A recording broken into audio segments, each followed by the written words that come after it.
Hi, so I'm recording a tutorial for someone who asked me how to create reference images in Spacedraw. If you want to build Brian Masters asked me by mail how to create this if you want to build a car.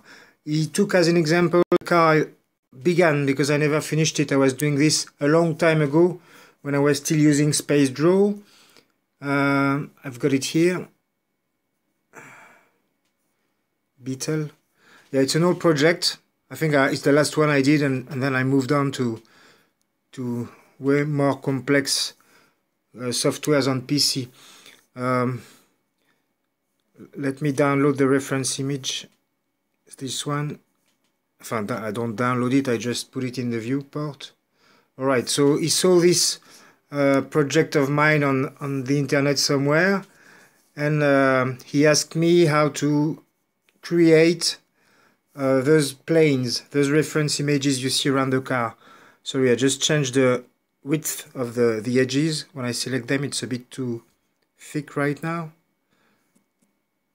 Yeah, maybe one you won't see anything, maybe two, yeah, something like this. Alright. Okay. So I'm gonna show you how to create this. There are many ways.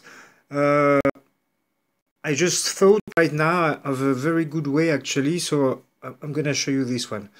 Alright, file new, cancel, sorry, file new, no. Alright, so the first thing you have to do is to find an image of reference or a drawing you did or whatever of something you want to model.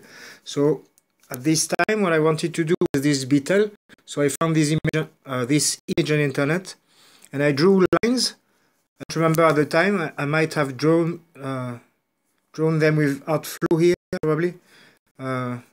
PS Touch, but it's not available, or PS Touch or Artflow is the same. This one is pretty good. It's really good actually. So draw your lines. Draw lines to be sure that, yeah, it's very precise so that the bottom of the window correspond to the bottom of the window here and so on.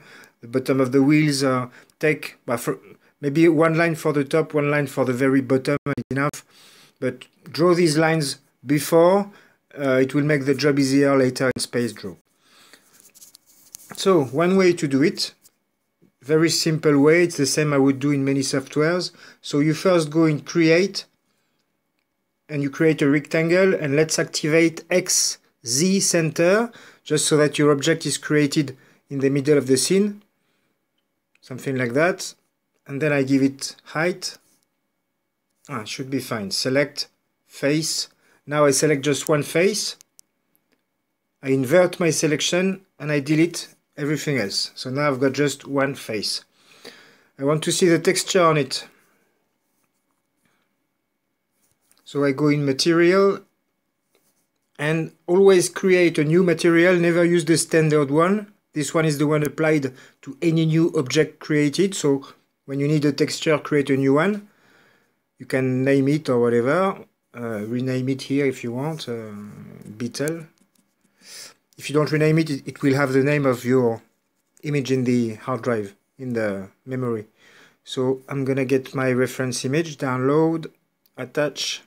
It was the one. And I choose a planar mapping.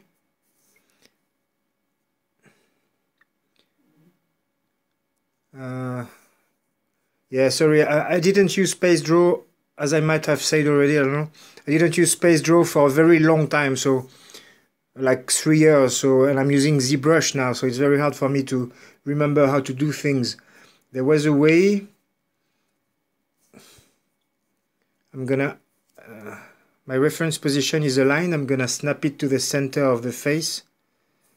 Set pivot, set object CS. Alright, let's try again. I don't know why it's all like this. Planar.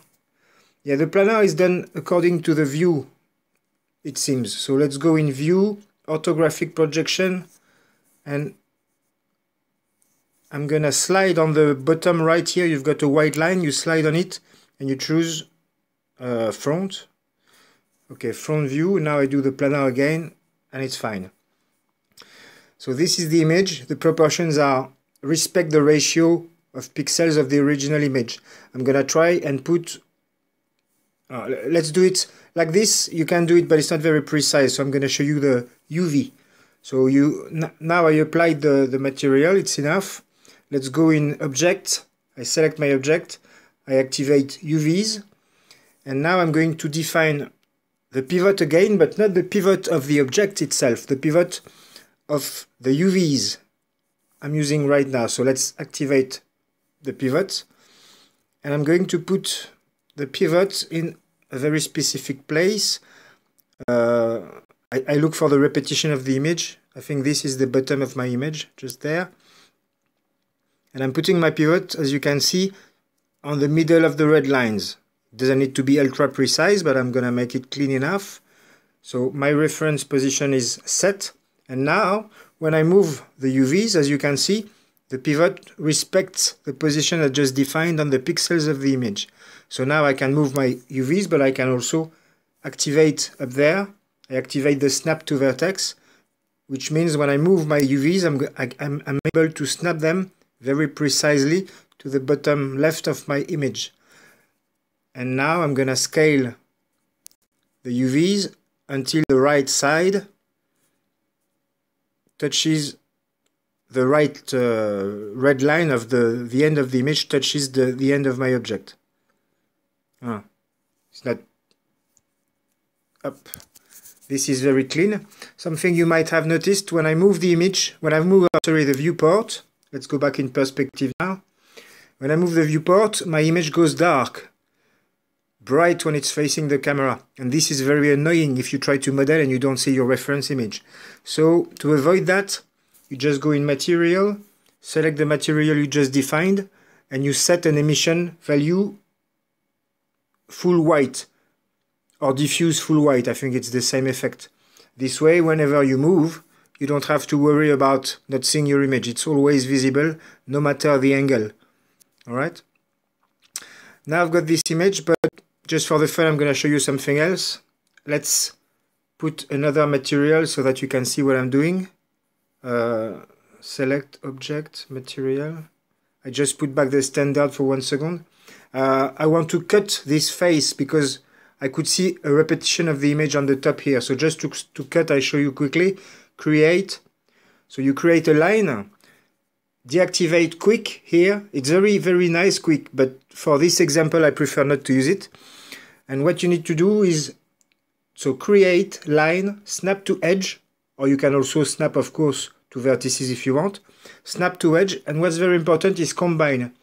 If you don't use combine, it will create a spline or a line that is snapped eventually to an existing object in your scene, but it doesn't mean it's going to cut it. If you want this line to be part of the object, you need to use combine. So now everything I create that is snapped to something I define here in my snaps will be combined to the object existing. So if I click here now and I move and I click somewhere else, here or there, whatever, if I tap another time, now I can select half of the object and delete it. I really cut my face in two. Alright? That's what I wanted to show you. So let's come back. If you tap once on the undos, the green line, it undo the last action.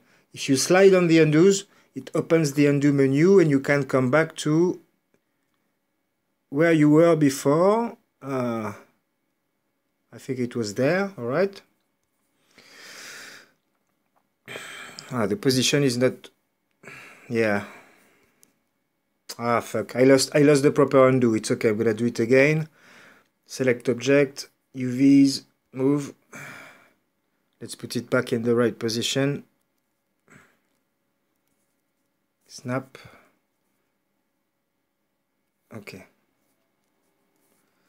So let's cut the face. That's what I wanted to show you. I did it before. So create line, remove the quick, activate snap to edge, activate combine, and cut along these edges that separates. This is the end of the image, the top part of the image.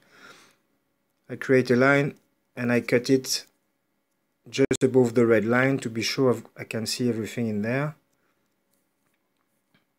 Okay, this is cut now. I can select the top face. No, Oh! Yeah, I did something wrong. You see, I might have forgotten to click on combine, so I created a line. Yeah, I created a line, but it didn't cut my object in two, sorry. So, I select the line, delete. Oh, it's part of the object. Oof. Okay, let's do it again. Create, line, snap, combine, quick. Oh, it's all good, I don't know what happened. I probably didn't click on the edge, maybe a little bit next to it. Select, face.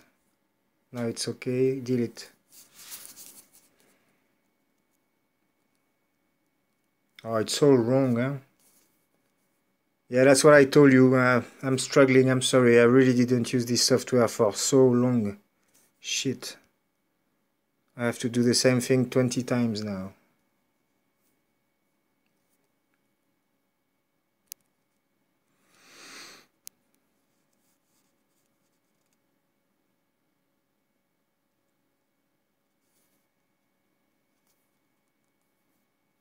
Alright, 10 minutes to do this. It should take 5 seconds. Let's do one more. Cut the image on the right. Yeah, I've got one more cut now. That's not necessary, but it's okay. Select face. I've got 2 faces now. Okay, it's not very clean. I've got an edge in the middle, but it's no big deal. If I don't display the texture, you can see it clearly. Yeah, I've got one more extra edge, but it's okay. Who cares? So, view, display texture. Now that I've got this, I want to cut it again. So this edge is not gonna help me, but I don't know if I can. No, I can't. Maybe I can delete the edge without losing my face, I don't know. I don't think it's possible. Oh yeah, I can do that, which is great. So now I'm going to cut this image in 4 parts. That's all. So I do the same, cut, combine, snap to edge. Make one cut here to isolate front and back. You could do it with 4 different objects, but doing it with only one and cutting it like I'm doing right now, this way you're sure that the ratio, the proportions, the dimensions of each image will be the same. You can't be more precise. Okay, now I'm cutting it in 4 parts. There you go. I hope I did it the right way. Alors, I select one face and I do detach. I don't remember how this works. I hope it works fine. Okay, so you see now I detached one piece. I just check that it's really detached. I can move it up. Actually, I'm gonna move, detach, move. I move this one up also. This one, select, detach, move. You see, it's very easy to do. And alright, so I've got all my parts. This one, I want it on the ground, so I don't remember how, but let's set the pivot. This is the pivot. I want to snap it to vertex, so I do ref position, that's the pivot. I move my pivot, I snap it to the vertex here.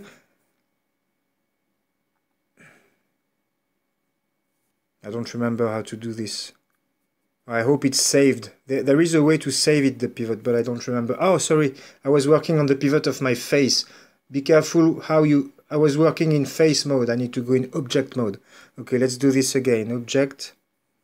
I select one object. Oh, detach. I detach them, but it's still the same. I don't know how to detach.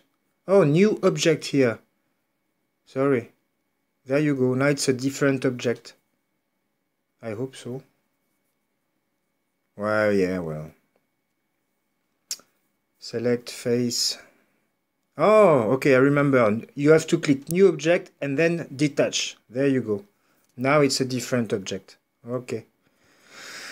So you have everything in Spacedraw, but the hard part is to understand how it works. I knew all this before, but I just couldn't remember. I'm sorry. So I do it again. Select face, new object, be sure it's activated, and detach.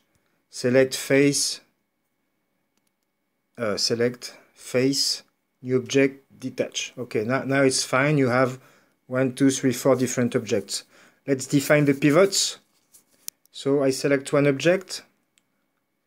I go in snap to vertex, reference position, and now I can move my pivot, snap it, and do set object CS here. When you do this, it saves the position of the pivot. So if I select another object and I come back here, when I do move or rotate,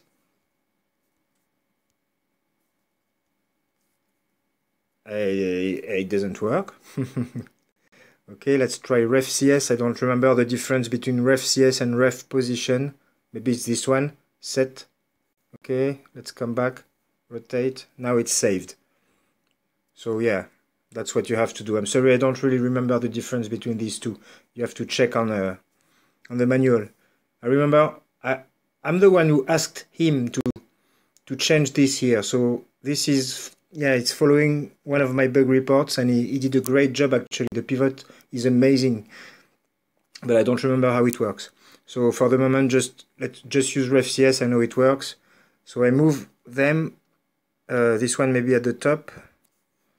Oh no, bottom left the same. Set object pivot. So this object is the reference for me, main reference. I'm going to move it and snap it to the grid. I don't know how to do that actually.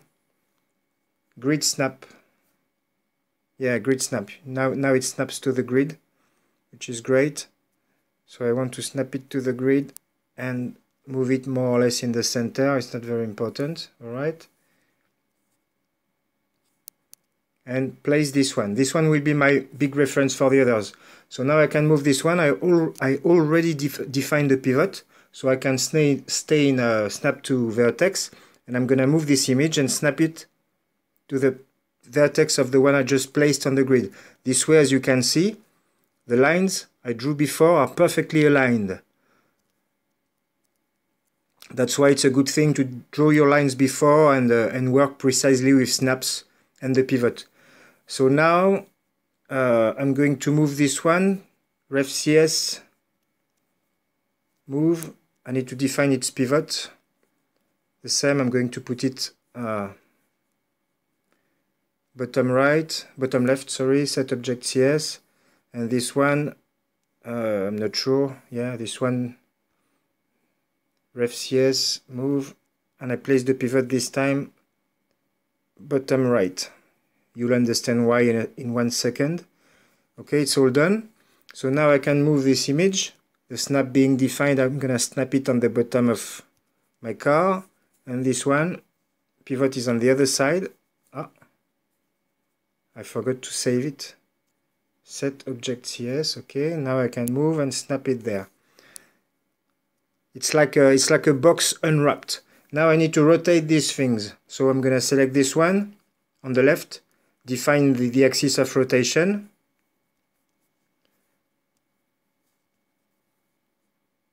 And rotate it. You can rotate it manually.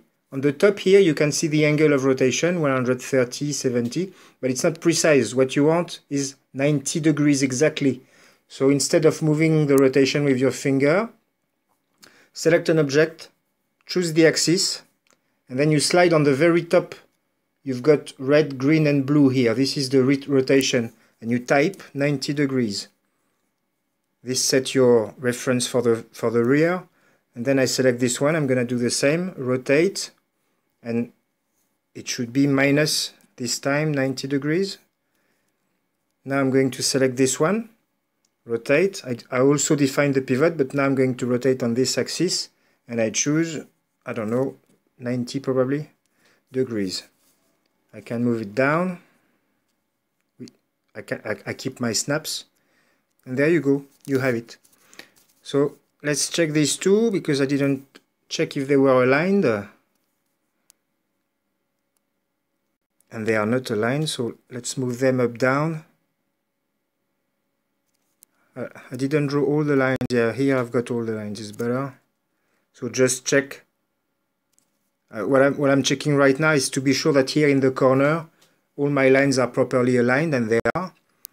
And that's about all. One last thing, you don't want to see the box from, I should have done this before, I'm sorry, but you don't want to see the box from outside. So what you need to do now is activate in display Backface Culling. You see, I should have done it before. It's okay, only one is wrong. This way you see the face only, you see the texture only on the normal of the face. Normals, you can see them here. Display, show normals. The red lines, very small red line you see here, this shows you the normal of each face. If you have a complex object, more than one face, it's easier to see the normals. But right now, as you can see, maybe, the bottom face, the normals go down. That's why I see the texture from under, which is not good. I want the opposite. So this face, I need to flip the face. I don't know if, I guess we can do that, but I don't remember how. Modifies face. Yeah, well, I'm sorry. I'm sure there's a way to flip, but I can't remember how. So let's rotate the object. It's good enough. Rotate 180 degrees. It's not a good way to do it, but I can't remember how. Oh, fuck.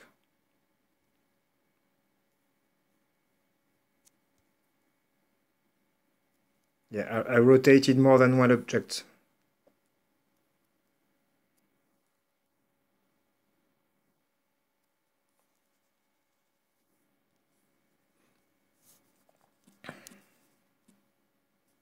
Okay.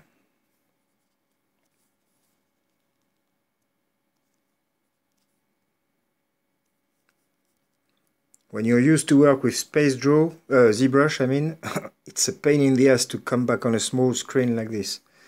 I do this for the tutorial, but it's really, really not funny. But anyway, I moved everything the wrong way, but you got the idea now, I hope. This is how you do it. Okay, let's come back to the finished scene. It's the same, but it's probably well done because I did it a long time ago when I was still using Spacedraw all the time. So I'm gonna show you from here.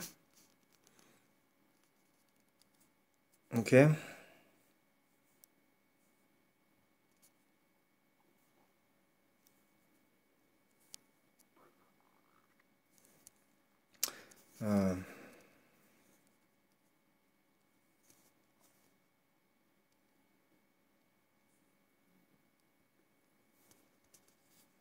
Display grid.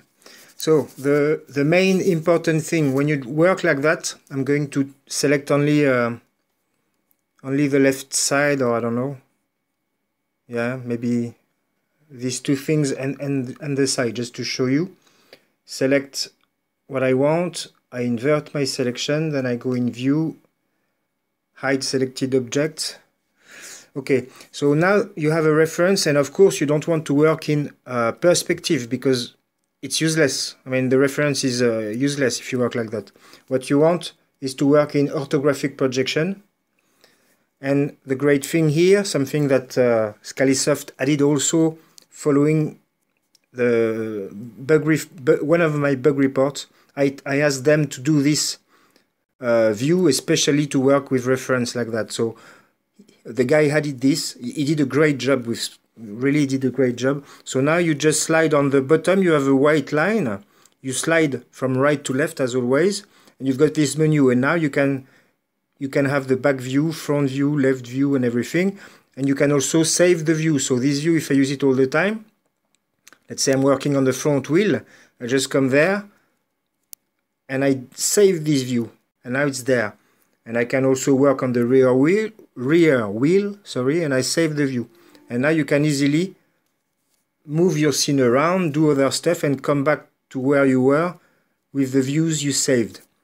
All this by activating the menu on the bottom with a slide like that. It's very convenient.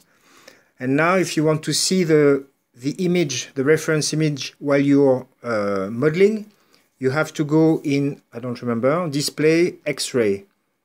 When you work with XRay, don't work only with the parts you want to see, because XRay slow down a lot the display. So just work with what you want to see, activate the wireframe, And now it's very easy, as you can see, to select the vertices I did before, for example, and move them around. Activate autoplane, it's probably easier. And you see I can move my vertices around and align them very easily on the drawing behind, the reference. That's what you wanted to have. And then, well, everything else you probably know already. You can select an edge, for example, move, extrude, and then you begin to add a wireframe and move it around on the left view, front view, and so on, and you make your model this way. So that's all. Create faces, assign the UVs, work in orthographic projection with X-ray activated, and you save your views here. That's about all. That's about all there is to know. So read the manual. It's file manual. Many people don't do it. Myself, I learned how to use Spacedraw this way a long time ago. The manual is very, very well explained. So if you need anything in there, just check it, because at first glance, Spacedraw doesn't seem to be that good, but the truth is, for a software made on a smartphone from the scratch, it's quite amazing. It's really as good as, let's say, nearly 3ds Max or the basics of modeling. You have everything in there. It's very powerful. I hope you learned a few things. Good modeling, and cheers.